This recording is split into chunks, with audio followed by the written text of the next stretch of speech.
সন্দেশখালীতে ছাপা ভোট। উনি বলছেন আপনি মস্তানি করছেন। আমি জুম করে দেখানোর চেষ্টা করব। একজন গুন্ডা আমাদের অনুষ্ঠানের মধ্যে ঢুকে গিয়েছেন, উনি পাবলিককে ভয় দেখাচ্ছেন, সাধারণ মানুষকে ভয় দেখাচ্ছেন। দেখুন আপনি কি বলছেন দাদা? আমাদের পঞ্চায়েত হতে দেয় না, আমাদের সন্দেশখালীতে পঞ্চায়েত ভোট হতে দেয় না, না হতে দেয় না। কে হতে দেয় না? শাহজাহান শেখ ছিল তখন। দেখুন শাহজাহান শেখ পঞ্চায়েত ভোট হতে দেয় না। বাংলার মানুষ এখানে দাঁড়িয়ে বলছেন। কি বলছেন দাদা? গুন্ডামি করছেন দাদা? আপনি আসুন আসুন আসুন। শাহজাহান হচ্ছে ভোট হতে দেয় না। না আমাদের ওখানে পঞ্চায়েত ভোট হয় না, পঞ্চায়েত ভোট হয় না।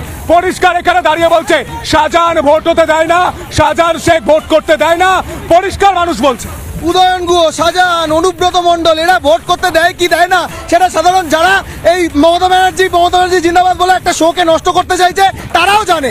আজকে লাভলি খাতুনরা কোত্থেকে এসছে, নিউটনরা কোত্থেকে এসছে, কিভাবে দিনের পর দিন রোহিঙ্গাদের সমর্থন করার জন্য। শুধুমাত্র আমরা বলি না ভারতীয় মুসলমানদের বিরোধিতা আমরা করি না, আমরা বলি যারা ভারতের মুসলমান তারা ভারতে থাকবে, ভারতে ভোট দেবে। বাংলাদেশ থেকে নিয়ে এসে ভোট করিয়ে আমাদের পেটে লাথি মারবেন না। আরে অভিযোগটা যখন নির্বাচন কমিশনের বিরুদ্ধে, উত্তরটা তো নির্বাচন কমিশন 4 আধিকারিকের বিরুদ্ধে ব্যবস্থা নিতে বলেছে। যে 4 আধিকারিক কান খুলে শুনুন, মুখোশ খুলুন। 4 আধিকারিক, সেই 4 আধিকারিক বাংলাদেশিদের রোহিঙ্গাদের ভোটার।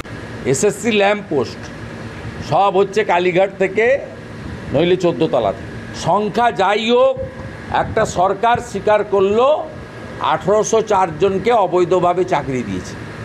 3000 প্রাইমারি চাকরি দেওয়ার জন্য যদি হরিয়ানার প্রাক্তন মুখ্যমন্ত্রী ওম প্রকাশ চৌতালাকে 6 বছর জেলে থাকতে হয়, হোয়াই নট মমতা ব্যানার্জি?